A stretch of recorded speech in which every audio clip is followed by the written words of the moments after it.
masyarakat yang sudah mobile connected itu sudah 125% jumlah penduduk, internet user itu 73% dari jumlah penduduk, jadi sudah semakin banyak ya. Kemudian kan kalau kita bicara ekonomi digital ya daya saing.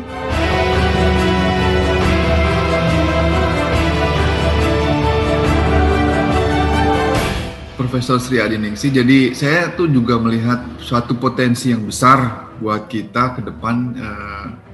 Indonesia ini punya kemampuan digital yang luar biasa gitu.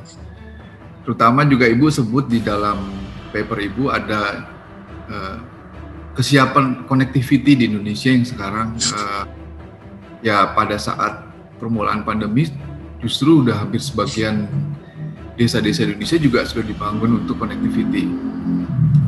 Nah, kalau Ibu lihat, kalau membaca jangkauan Indonesia yang demikian besar ya, dari berbagai kepulauan dan juga berbeda-beda tingkat ekonomi penduduknya, kemungkinan bagaimana nih Bu potensi dan juga kekuatan Indonesia untuk masuk ke persaingan ekonomi digital ini, Bu?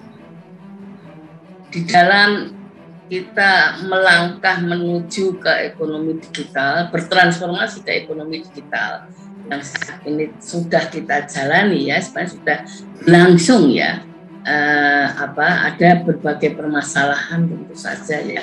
Tadi kan isunya infrastruktur, konektivitas, nah itu memang jadi isu besar kita karena first order condition kalau kita bicara ekonomi, syarat utama ya katakanlah untuk bisa membangun ekonomi digital yang baik kan gimana kalau nggak ada listrik atau internet, kan nggak mungkin. Itu kan syarat utama ya. Dan untungnya memang secara umum Indonesia ini kan 5 tahun 6 tahun terakhir ini pembangunan pemerataan listrik internet kan terjadi, meskipun memang ya masih ada lah daerah yang masih 2G ya, bahkan tidak ada jaringan ya. Listrik juga secara umum sudah 97%, tapi juga masih ada lah ya yang belum dapat. Saya kira sekarang sudah 99% ya.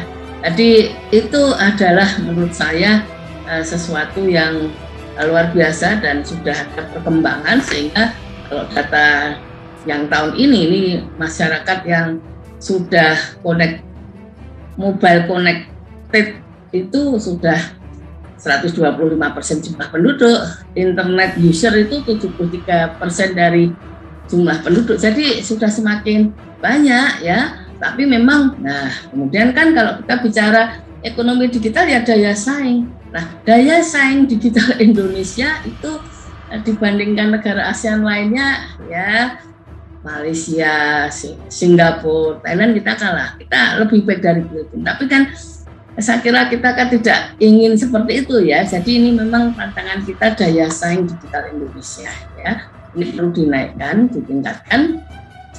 Dan ketimpangan yang terjadi ini antar kelompok masyarakat kaya, berpendidikan. Wah ini biasanya aksesnya lebih baik, pemanfaatannya lebih baik ya. Plus jangan lupa ya, termasuk adalah selain kaya berpendidikan, daerah perkotaan Jawa ini juga lebih baik aksesnya termasuk pemanfaatannya ya. Sehingga oleh karena itulah memang ini adalah tantangan yang harus kita hadapi, karena tidak mungkin lah kita maju berkembang. Memang kita udah banyak unicorn ya, bahkan ada tambah lagi ya, saya tidak salah ya.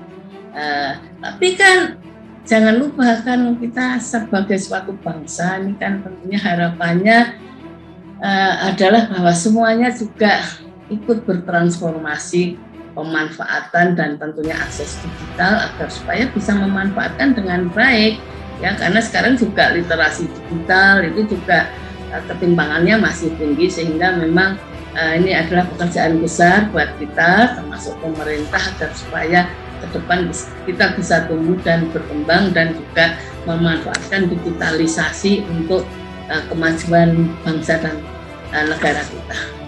karena kan ekonomi digital ya, sekarang kan kita mau dari desa, di pulau, mana saja kerja ya, ini kan ada digital nomad ya, bisa kerja di Jogja, salah satu tempat untuk digital nomad yang menarik juga loh.